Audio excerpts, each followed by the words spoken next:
I got my own brother kicked out of the family for something he didn't do, and I'd do it again. The phone woke me at 6 a.m., and I knew something was wrong before I even answered.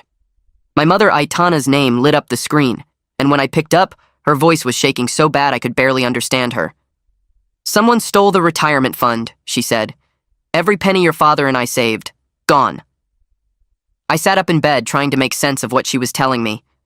30 years of savings, their whole future, just disappeared. "Mom, slow down," I said. "What do you mean stolen?" But she was already crying too hard to explain anything else, so I told her I was on my way and threw on whatever clothes I could find. The drive to my parents' house took about 20 minutes, and I spent every one of them trying to figure out how something like this could even happen. They weren't careless people. They had passwords and security questions and all the things you're supposed to have. When I pulled into their driveway, I counted 6 other cars already parked along the street. The whole family had beaten me there. I walked through the front door, and the living room felt like a courtroom where the trial was already over. My brother Chadwick sat in the corner with his head down, not looking at anyone. He seemed smaller somehow, like he was trying to disappear into the couch cushions. My uncle Dominic paced back and forth in front of the fireplace, his face red and his hands moving while he talked. He was always the loudest person in any room, but today, he seemed especially worked up. My mother sat next to my father on the love seat, dabbing at her eyes with a tissue that was already falling apart. Everyone else stood around like they were waiting for someone to tell them what to do next. "It had to be someone with access to the account," Dominic said, stopping his pacing to point at no one in particular. "And we all know Chadwick's been struggling with money." The room got quiet in that way where everyone's thinking the same thing, but nobody wants to say it out loud. I looked at my brother, and he finally lifted his head. His eyes met mine, and I could see how scared he was. Chadwick had made some bad choices in his 20s, got into some debt, had to borrow money from our parents more than once. But that was years ago. He'd been doing better since then. He had a steady job now and his own apartment. The idea that he would steal from our parents felt wrong to me in a way I couldn't explain yet. Chadwick looked up at me with desperate eyes. "I didn't take anything," he said, and his voice cracked on the last word. "You have to believe me." Nobody responded. My mother wouldn't even look at him. My father stared at the floor like it might have answers. Dominic crossed his arms and shook his head like he'd already made up his mind about everything. The silence in that room was heavier than anything I'd felt in a long time. "How much are we talking about?" I asked, because someone needed to start asking real questions instead of just throwing blame around. "Everything," my mother said quietly. "The retirement account, the savings, even the emergency fund. Over $200,000, Harry. All of it moved out over the past 3 months. 3 months. That meant someone had been doing this slowly, carefully. Someone who knew how to avoid getting caught too fast. That didn't sound like my brother at all. Chadwick was a lot of things, but patient wasn't one of them. If he was desperate enough to steal from our parents, he would have grabbed everything at once and dealt with the problems later. This felt different. This felt planned by someone who knew exactly what they were doing. I pulled out my phone and opened the banking app. I'd been added to the family accounts years ago as a backup in case something happened to my parents. At the time, it seemed like just a smart thing to do. Now I was grateful for it because it meant I could see exactly what happened without waiting for someone to show me.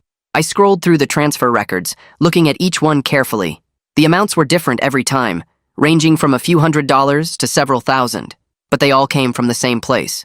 The device ID was listed right there in the security log, and I recognized it right away, because I'd helped set it up myself. "The transfers all came from the family computer," I said out loud. Everyone in the room turned to look at me, the one in Dominic's office at the family business. For just a second, something changed in my uncle's face. A small flicker behind his eyes before he got control of himself again. "That computer's been there for 10 years, he said quickly. "Anyone in the family could have used it." I kept looking at the records on my phone, at the device ID that tied everything back to that office. The office that Dominic kept locked. The computer that sat 10 feet from his desk.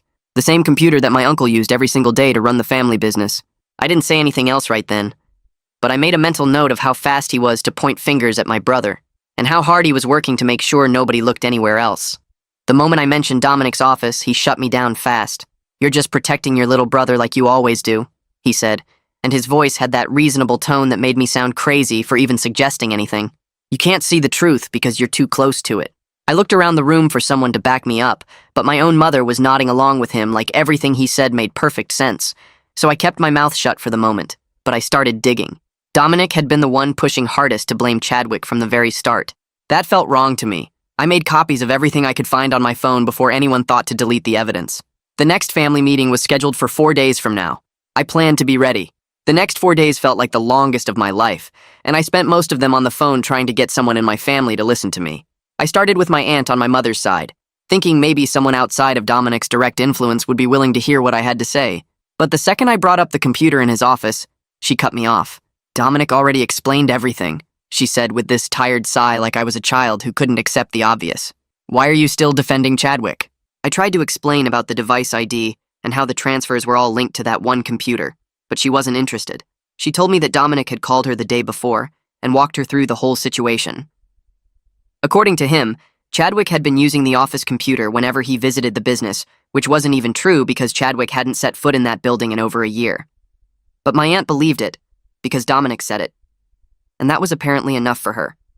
I called 3 more relatives that day and got the same response every single time. My uncle on my father's side said he felt bad for me because I was clearly struggling to accept the truth about my own brother. My cousin, who lived 2 towns over, told me that Dominic had already warned her I might call and that I would probably try to make up stories to protect Chadwick. The word warned stuck with me because it meant Dominic wasn't just defending himself. He was actively working to shut me down before I could even open my mouth. Every conversation ended the same way, with someone telling me to let it go and stop making things worse for the family. By the end of the second day, I felt like I was screaming into a wall that kept getting thicker. The family meeting was still 2 days away, and Dominic had already won the argument without me even being in the room.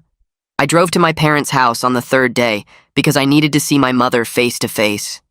Maybe if I could sit down with her and show her what I found, she would at least consider that something wasn't right. But when I got there, the house was full of people again. Dominic was holding court in the kitchen, talking to a group of relatives about how sorry he felt for my parents and how hard this whole situation had been on everyone. I stood in the doorway watching him play the concerned family member, and it made my stomach turn.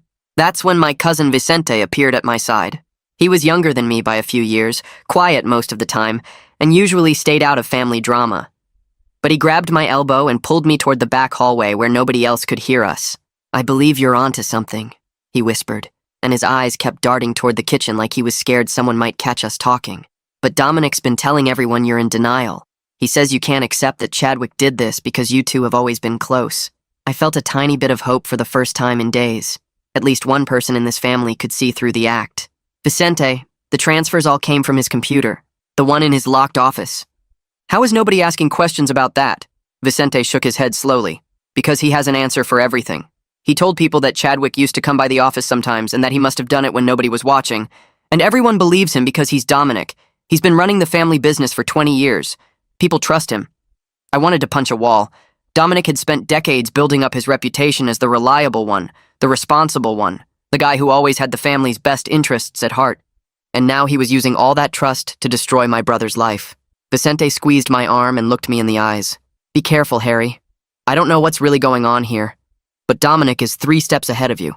Whatever you're planning, make sure you have proof that can't be denied." Then he walked away and rejoined the group in the kitchen like we'd never spoken at all.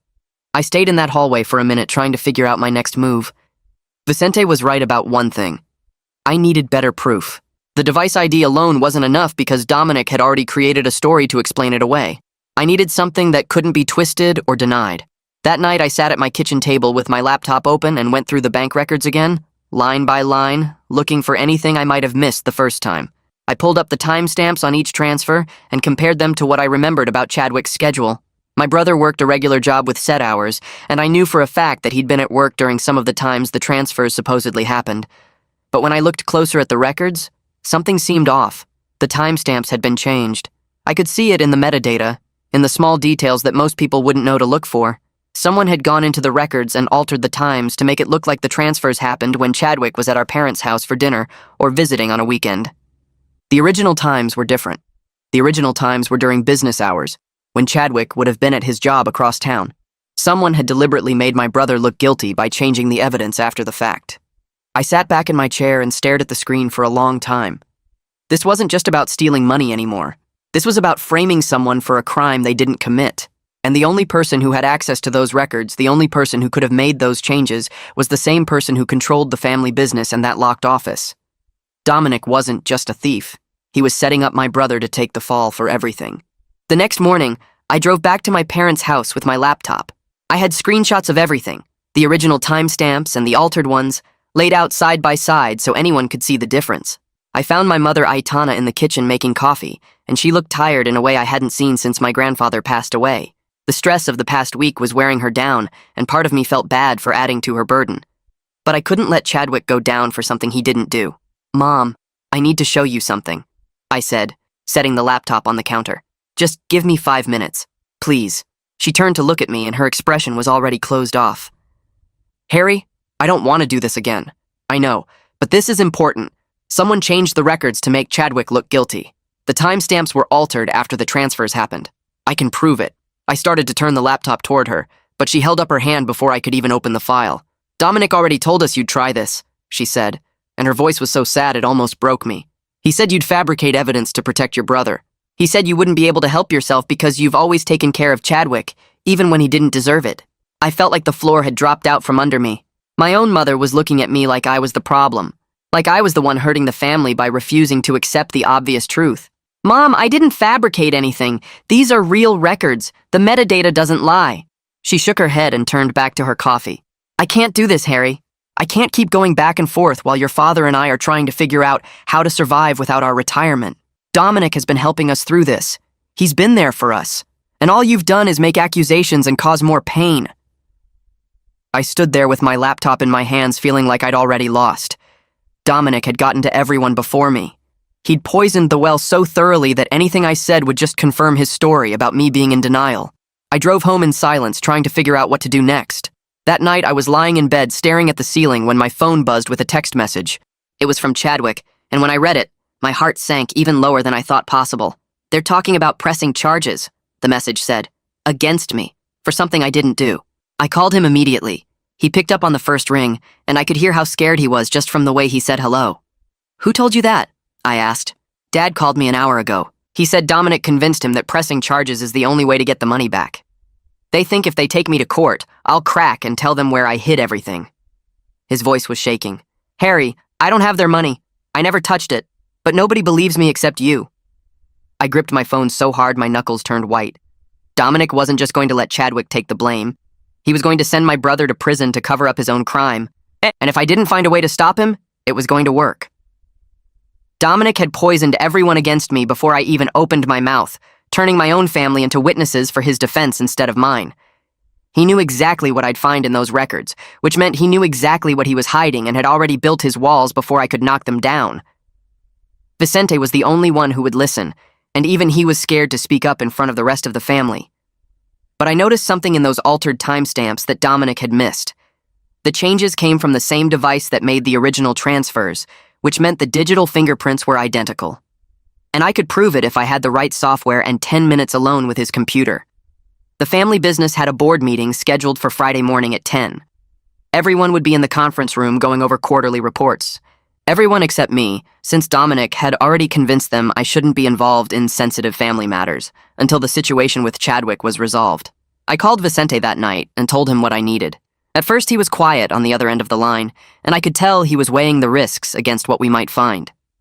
"You want me to keep Dominic busy while you break into his office?" he said, and it wasn't really a question. "I'm not breaking in," I said.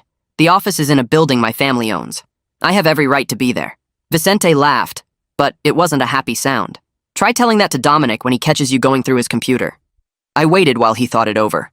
I could hear him breathing on the other end of the phone, and I knew he was scared. We both were, but then he said, "Fine, I'll do it.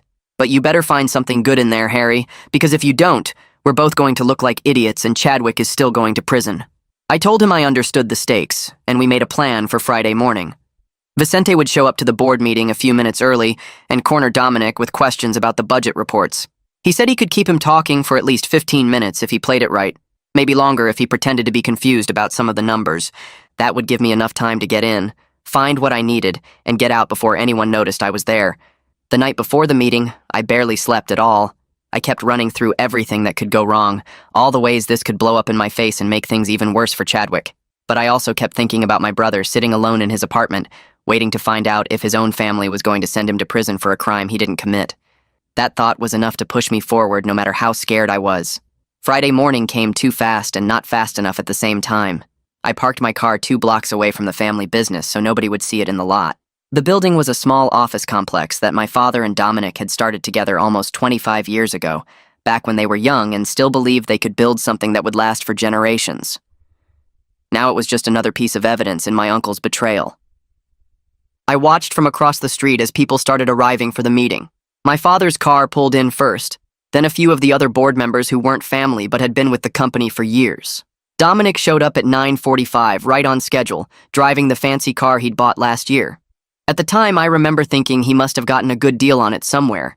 Now I wondered how much of my parents' retirement fund was sitting in that garage. Vicente texted me at 9:58. "Going in now. He's heading for the conference room. You have 15 minutes, maybe 20 if I can stretch it." I took a deep breath and walked across the street like I belonged there, which technically I did. The back entrance to the building was around the side, past the dumpsters and the employee parking spots. I'd used it 100 times when I worked here during college summers, and the code on the door hadn't changed in over a decade. 4721. The same code my father picked because it was my mother's birthday. The hallway was empty when I slipped inside. I could hear voices coming from the conference room at the other end of the building, muffled by distance and closed doors. Dominic's office was on the second floor, up the back stairs and to the left. I moved quickly but tried not to run because running would look suspicious if anyone happened to see me. The door to his office was closed but not locked. I turned the handle and pushed it open, half expecting an alarm to go off or someone to shout at me from down the hall, but nothing happened. The room was dark and quiet, with morning light coming through the blinds and landing in stripes across Dominic's big wooden desk. I closed the door behind me and went straight for the computer. The screen was dark, but when I moved the mouse, it lit up immediately. No password screen, no security prompt, just Dominic's desktop with all his files and folders sitting right there waiting for someone to look at them. His arrogance had worked in my favor. He never thought anyone would actually check because he'd spent so much time convincing everyone that there was nothing to check. Why bother locking your computer when you've already made sure nobody suspects you of anything? I sat down in his chair and started looking through the files. Most of them were normal business stuff, invoices and contracts and emails about shipments. But there was one folder tucked away in a corner of the screen that didn't match the others. It was labeled with a string of random numbers and letters, the kind of thing that would look like a system file to anyone who didn't know what they were looking for. I clicked on it and my breath caught in my throat. The original transfer records were all there, laid out in neat rows with dates and amounts and account numbers. But these weren't the same records I'd seen before. These were the real ones, the ones that hadn't been altered to frame my brother. And they showed exactly where the money had gone. An offshore account, with Dominic's name on it. He'd been siphoning from my parents for months, taking a little bit at a time so nobody would notice until it was too late. The amounts matched what my mother had told me was missing, down to the last penny. Over $200,000 of my parents' retirement, sitting in an account that my uncle controlled. I wanted to scream. I wanted to run downstairs and drag Dominic out of that conference room and make him explain himself in front of everyone. But I knew that wouldn't work. I needed proof that couldn't be denied, evidence that Dominic couldn't explain away with another lie. I pulled a flash drive out of my pocket and plugged it into the computer. My hands were shaking so bad I almost dropped it twice. The files were big and the transfer seemed to take forever, each second stretching out while I watched the progress bar crawl across the screen. 70%, 80%, 90%. I kept glancing at the door, expecting it to fly open any second. Then I heard footsteps in the hallway. Heavy footsteps, moving fast, getting closer. My heart started pounding so hard I could feel it in my ears. The progress bar hit 95%. The footsteps stopped right outside the door. I yanked the flash drive out of the computer and shoved it in my pocket just as Dominic's voice carried through the door. "Who left my office unlocked?" he said, and he sounded annoyed rather than suspicious. Like this was just another small problem in his perfect day. I heard the doorknob start to turn. I moved faster than I'd ever moved in my life, crossing the room in 3 steps and pushing through the back door that led to the emergency stairs. The door clicked shut behind me just as I heard Dominic walk into his office. I stood on the landing with my back pressed against the wall, trying to control my breathing so he wouldn't hear me through the thin door. My legs felt like they were made of water. The flash drive in my pocket felt like it weighed 100 pounds. For a long moment, I just stood there listening to Dominic moving around in his office, opening drawers and shuffling papers. Then I heard him mutter something I couldn't make out, and his footsteps moved away from the back door toward the front of the room. I didn't wait to see what he would do next. I went down those stairs as fast as I could without making noise, and I didn't stop moving until I was back in my car 2 blocks away. My hands were still shaking when I pulled out of the parking spot and started driving home. I had everything I needed to save my brother and destroy my uncle. The question was how to use it without giving Dominic another chance to spin the story in his favor. I sat in my car with proof that would save my brother and destroy my uncle, but Dominic had spent weeks making me look unstable. If I just showed up with a flash drive, he'd claim I planted everything. I needed witnesses who couldn't be dismissed. I pulled out my phone and called Vicente. "I have it all," I said when he picked up. "But I need this to happen somewhere Dominic can't control." Vicente was quiet for a moment, then said, "Where?" I thought about it and realized the answer was obvious. My parents' anniversary dinner was Saturday. The whole family would be there. Dominic would be there, confident and untouchable. He had no idea I was about to return the favor for every lie he told about my brother. Saturday came faster than I expected, and I spent most of the day going over my plan again and again until I had every detail memorized. The flash drive sat in my pocket like a small weight that kept reminding me what was at stake. I got to my parents' house about an hour before the dinner was supposed to start, and I was surprised by how nice everything looked. My mother had set up the dining room with the good tablecloth, the one she only brought out for special occasions, and there were flowers in the center of the table that must have cost more than she usually spent on things like that. Candles were lit everywhere, giving the whole room this warm glow that made it feel like nothing bad had ever happened in this family. For a moment, I almost forgot why I was really there. The anniversary dinner started beautifully, with my father helping my mother into her chair like they were on a first date instead of celebrating decades of marriage. My parents looked happy for the first time in weeks, and watching them smile at each other made my chest feel tight because I knew what I was about to do might ruin this night forever. But then I thought about Chadwick, and the tightness turned into something harder. The other guests started arriving one by one, aunts and uncles and cousins filing through the front door with cards and small gifts wrapped in shiny paper. Everyone hugged my parents and said the things you say at anniversary parties, stuff like "you two are an inspiration," and "here's to many more years together." I stood near the back of the room watching everyone come in, and I noticed the moment Dominic walked through the door. He was wearing a nice suit, nicer than anyone else, and he carried a bottle of expensive wine that he presented to my mother with this big smile on his face. "For the happy couple," he said, and my mother actually teared up a little as she thanked him. I wanted to throw up. Vicente caught my eye from across the room and gave me a small nod. He knew what was coming. He was the only one who did. I nodded back and tried to keep my face calm, even though my heart was beating so fast I could feel it in my throat. The dinner itself was catered, which surprised me because my mother usually liked to cook everything herself for family events. But I guess after everything that happened with the money, she didn't have the energy for that anymore. The food was good though, some kind of chicken with vegetables and potatoes, and everyone sat around the big table talking and laughing like this was just another family gathering. I kept looking at the empty chair at the end of the table, the one where Chadwick should have been sitting. Before dinner started, I'd asked my mother why he wasn't there. She got this uncomfortable look on her face and said, "He was asked not to come. It's too uncomfortable right now. Until this is resolved, I just think it's better if he stays away." The way she said it, like Chadwick was some kind of problem that needed to be dealt with instead of her own son, made me so angry I had to walk away before I said something I couldn't take back. So there we were, this big, happy family celebration, and nobody would even talk about the fact that my brother was sitting alone somewhere wondering if he was going to prison for something he didn't do. Dominic sat at the head of the table like he belonged there, telling stories and making everyone laugh, while my parents beamed at him like he was the best thing that ever happened to their family. About halfway through the meal, Dominic stood up and tapped his wine glass with his fork to get everyone's attention. The room got quiet and all eyes turned to him. He held up his glass and cleared his throat. "I'd like to make a toast," he said, and his voice was smooth and confident like always. "To family, to trust, to standing together when times get hard." He paused and looked directly at me as he said that last part, and there was something in his eyes that felt like a challenge, like he was daring me to say something in front of everyone. "This family has been through a lot lately," Dominic continued, still looking at me. "But we're strong. We stick together, and we don't let anything tear us apart." Everyone raised their glasses and drank, and my mother reached over to squeeze Dominic's hand like he had just said the most beautiful thing she'd ever heard. I took a small sip of my wine and set the glass down. My hands were steady, but my mind was racing. This was it. This was the moment I'd been waiting for. I pushed my chair back and stood up. The scraping sound it made against the floor seemed way too loud in the quiet room. "I have something to share," I said, and my voice came out stronger than I expected. "About the missing money." The mood in the room changed instantly. I could feel it like a cold wind blowing through an open window. My mother's face fell and my father looked down at his plate. Some of my cousins exchanged uncomfortable glances like they wished they could be anywhere else. But Dominic's smile didn't waver. If anything, it got wider. He set his wine glass down and looked at me with this expression that was part pity and part disappointment, like I was a little kid who wouldn't stop bringing up a dead pet at Christmas dinner. "Harry," he said, and his voice was gentle in a way that made me want to scream. "We've been over this. Let's not ruin your parents' evening with more conspiracy theories." A few people around the table nodded, and I heard someone whisper something I couldn't quite make out. My mother reached across the table toward me. "Please, Harry," she said quietly. "Not tonight.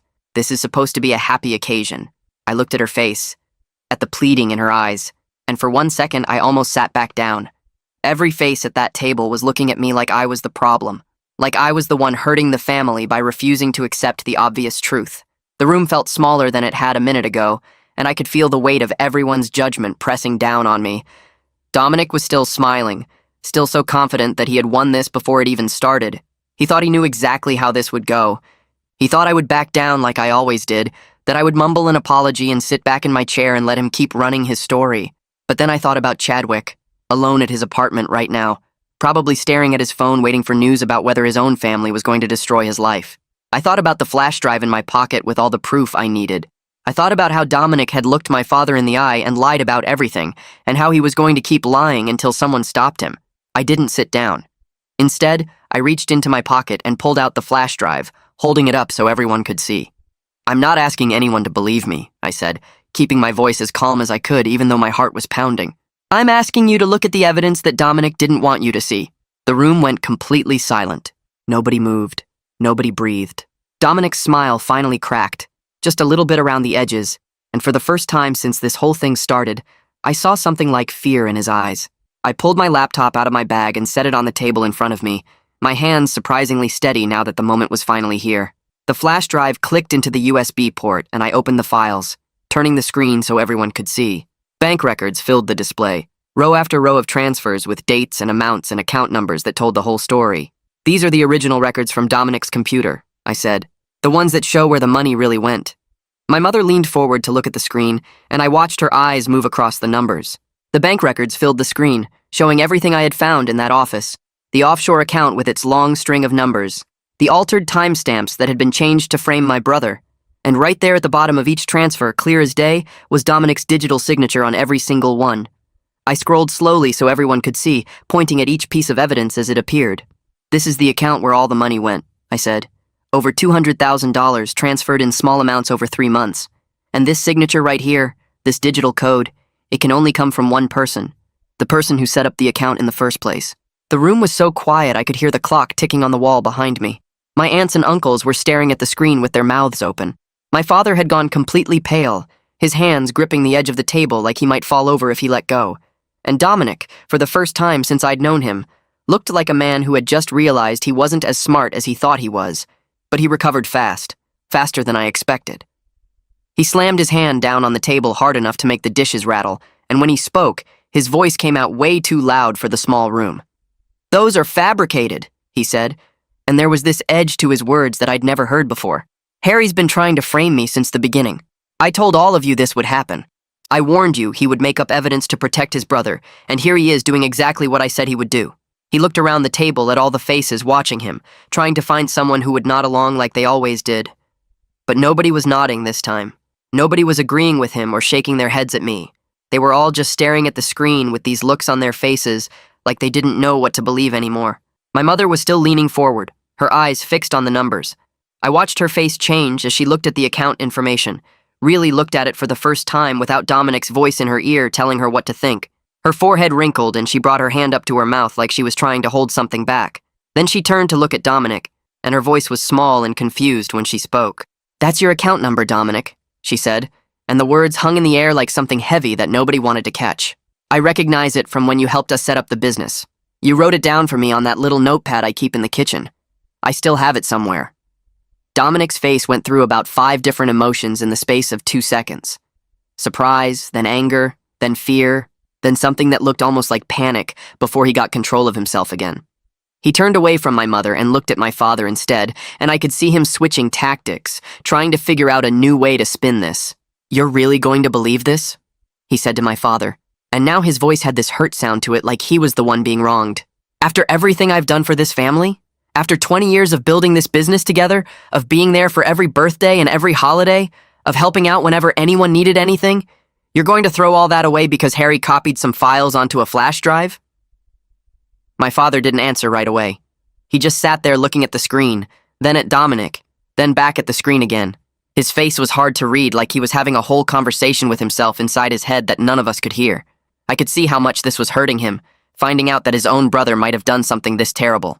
But I could also see something else starting to grow behind his eyes. Something that looked a lot like the anger I'd been feeling for weeks. The silence stretched on for what felt like forever, and I was starting to worry that Dominic's words had worked, that my father was going to choose family loyalty over the truth sitting right in front of him.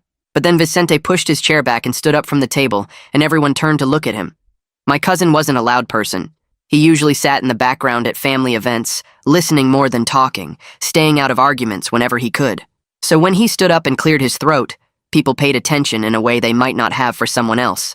His hands were shaking a little, and I could tell how hard this was for him, but his voice was steady when he spoke. "I was with Harry when he found these files," Vicente said, looking straight at Dominic with more courage than I'd ever seen from him. "On your computer, in your office, at the family business, during the board meeting on Friday." A murmur went through the room as people started connecting the dots. Dominic's eyes went wide and he took a small step back from the table like Vicente's words had physically pushed him. My cousin kept going, his voice getting stronger with each sentence. "I kept you busy in the conference room while Harry went upstairs. He didn't plan anything. He didn't fabricate anything. He just copied the files that were already there. The ones you thought nobody would ever look for because you'd convinced everyone that Chadwick was guilty." The room exploded into noise. Everyone started talking at once, asking questions and demanding answers, and looking back and forth between Dominic and the laptop screen. My aunt was saying something about how she always thought Dominic spent too much money on things he couldn't afford. My uncle on my father's side kept repeating, "I can't believe this," over and over like a broken record. And through it all, Dominic just stood there with his mouth opening and closing, trying to find words that would fix this but coming up empty. I watched him start to crumble, and I felt this weird mix of satisfaction and sadness. Part of me had hoped I was wrong about all of it, that there was some explanation that would make sense without destroying our family. But there wasn't. The evidence was right there on the screen, and Vicente had just confirmed exactly how I got it. Dominic was caught, and everyone in the room knew it. My mother turned to face him fully, and her expression had changed from confusion to something much colder. "You came to our house the day after we found out," she said slowly, like she was putting together a puzzle in her head and not liking the picture that was forming. "You sat in our living room and you pointed at Chadwick. You told us he must have done it because he needed money. You made us believe our own son was a thief." Her voice cracked on the last word, and my father reached over to take her hand. "All this time," she continued, "while we were talking about pressing charges against our own child, you knew. You knew exactly where that money was because you were the one who took it." Dominic held up his hands like he was trying to stop traffic. "Aitana, listen to me," he started, but my mother wasn't finished. "Don't you dare say my name like we're still family," she said, and her voice had gotten louder than I'd ever heard it. "You were going to let my son go to prison for something you did. What kind of person does that?"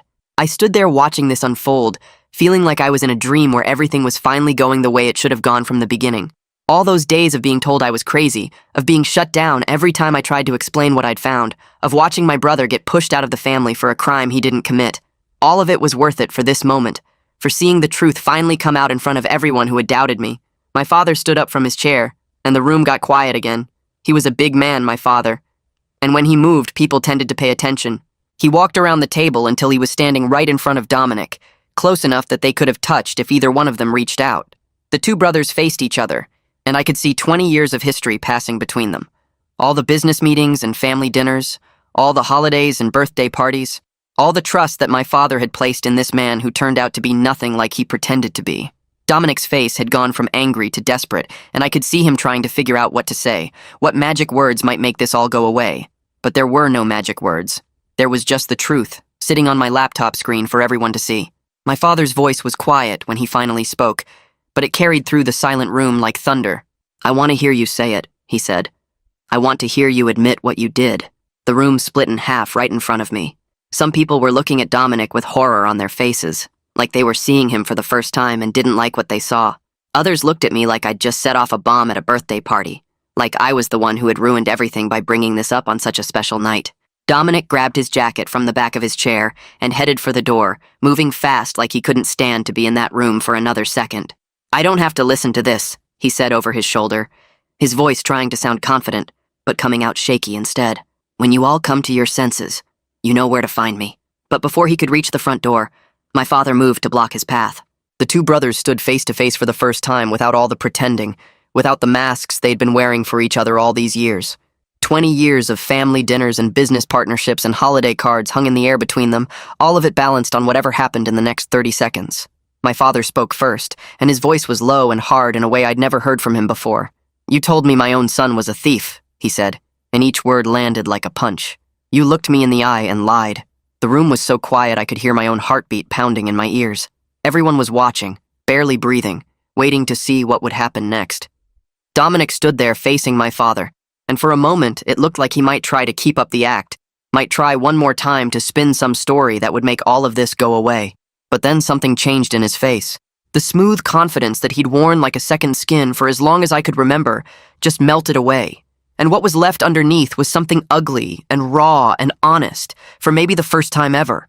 His shoulders dropped and his jaw got tight, and when he spoke again, his voice wasn't smooth anymore. It was bitter and angry, and full of something that sounded almost like hate. "I built that business," Dominic said, and he jabbed his finger toward my father's chest. "I made this family what it is. 20 years I spent turning that little company into something real, something that actually made money, something that put food on all of your tables.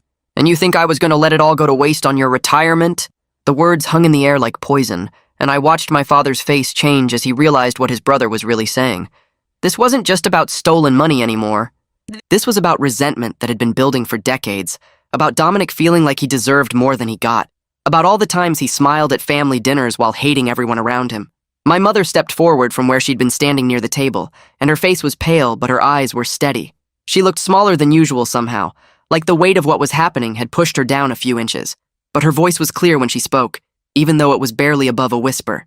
"You stole from us," she said, and there was no anger in her tone, just this deep, sad thing that was almost worse. "And you were going to let Chadwick go to prison for it." She said my brother's name like it hurt her mouth to form the word, and I thought about all the times over the past few weeks when she'd refused to look at Chadwick, when she'd believed the worst about her own son because Dominic told her to. All that pain, all that broken trust between a mother and her child, and it was all because of the man standing in front of us right now. Dominic turned to face my mother, and there was no apology in his expression. No guilt, no shame. Just this cold calculation, like he was still trying to figure out how to talk his way out of this, even though everyone in the room had seen the proof. "Chadwick's weak," he said, and the words came out flat and matter-of-fact, like he was explaining something obvious to a child who couldn't understand basic math. "He would have survived prison. He's young. He would have gotten out eventually and moved on with his life. But if people found out about the account, if they saw where the money really went, the business would collapse. Everyone would lose everything."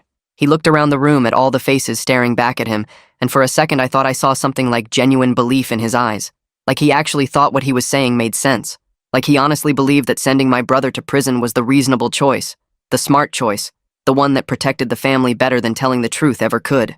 "I was trying to save us," Dominic continued, and his voice got louder like he was trying to convince himself as much as anyone else. "All of us. The business, the jobs, everything we built together. If that money came to light, if people saw the hole in the accounts, investors would have run, clients would have left. The whole thing would have fallen apart, and everyone in this room would have lost their income, their security, everything they depend on. I made a hard choice. I did what had to be done." The silence that followed was heavy and thick, and I could see people around the room trying to process what they were hearing. My uncle was basically admitting to everything, but he was doing it in a way that made him sound like the hero of his own story. Like stealing $200,000 from his own brother and framing his nephew for the crime was just smart business sense. I couldn't take it anymore. I stepped forward until I was standing right next to my father, facing Dominic head on. My hands were shaking a little, but my voice came out steady, and I made sure to look him straight in the face when I spoke. "You didn't do this to protect the family," I said. "You did it because you were scared of getting caught." Dominic's mouth opened like he was going to argue, but I kept going before he could get a word out. "You've been skimming from the business for years, haven't you? The fancy car, the expensive suits, all those vacations you took that nobody else could afford. That money had to come from somewhere. And when the amounts got big enough that someone might notice, you panicked. You needed a way to cover your tracks, and Chadwick was the easiest target because you'd already spent years making everyone think he was irresponsible." I could see the truth of it landing on faces around the room. My aunt's eyes went wide, and she looked over at the laptop screen still showing all those bank records. My cousin who lived 2 towns over put her hand over her mouth like she was going to be sick. Even Vicente, who had known most of this already, looked shocked at hearing it all laid out so clearly. Dominic's face had gone red, and I could see a vein pulsing in his forehead. He looked around the room at all those faces that had trusted him for so long, that had nodded along with every lie he told, that had turned against Chadwick on his word alone. And now those same faces were looking at him like they didn't even know who he was. "You don't understand," he said, but his voice had lost all its power. He sounded desperate now, small and scared in a way I'd never seen from him before. "None of you understand what it takes to keep something like this running. The pressure, the responsibility, everyone depending on you to make the right calls. I gave everything to this family. Everything. And this is how you repay me?" My father hadn't moved since Dominic started talking. He just stood there like a wall, blocking the path to the door, his arms crossed over his chest and his face like stone. I'd seen my father angry before, but this was different. This was something deeper than anger. This was the look of a man who had just watched everything he believed about his own brother turn to ash right in front of him. "You gave everything," my father repeated slowly, and his voice was so cold it made me shiver even though I wasn't the one he was talking to. "You took our retirement. You tried to destroy our son. You lied to our faces for months while we cried ourselves to sleep wondering how we were going to survive. And you call that giving?" Dominic took a step back, bumping into the edge of the dining table. Some of the dishes rattled and a wine glass tipped over, spilling red across my mother's nice white tablecloth like blood spreading across snow. He looked around the room one more time, searching for someone, anyone, who might still be on his side. But there was no one. Every face in that room had closed against him. Even the relatives who had been nodding along with him just an hour ago were looking away now, unable to meet his eyes, embarrassed that they had ever believed his lies in the first place. "This isn't fair," Dominic said, and his voice cracked on the last word. "I'm your brother. We built that company together. You can't just throw away everything we have over some money." My mother made a sound that was almost like a laugh but had no humor in it at all. "Some money," she repeated.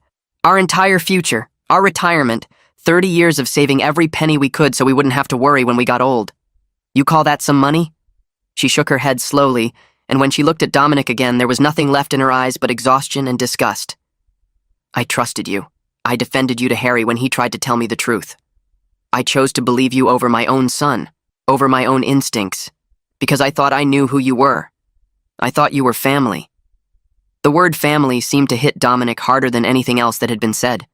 He flinched like someone had slapped him, and for just a second I saw something that might have been real emotion flash across his face, regret maybe, or shame, or just the pain of finally being seen for what he really was after so many years of hiding behind a mask. But then it was gone, replaced by that same hard, angry look he'd been wearing since his excuses stopped working. He straightened his jacket and lifted his chin, trying to hold on to whatever was left of his dignity, even though everyone in the room could see right through him now. "Fine," he said, and his voice had gone flat and cold. "If that's how you want it. But don't come crying to me when the business falls apart and none of you know what to do. Don't call me when you realize you need my help to keep things running. I'm done saving people who don't appreciate what I've done for them." He turned toward the door like he was going to walk out on his own terms, like this was his choice instead of his punishment. But my father was still standing in the way, and he didn't move an inch. Instead, he reached over and opened the front door, letting in a rush of cool evening air that made the candles on the dining table flicker and dance. Then my father pointed to the street outside, and his voice was steady and final when he spoke. "Get out," he said, "and don't come back." Dominic stood there for a long moment, staring at his brother like he couldn't quite believe what was happening. Like even after everything that had been said, some part of him expected my father to change his mind at the last second and tell him it was all okay, that they could work this out, that family was more important than money or truth or any of the other things that had just been thrown in his face. But my father didn't move.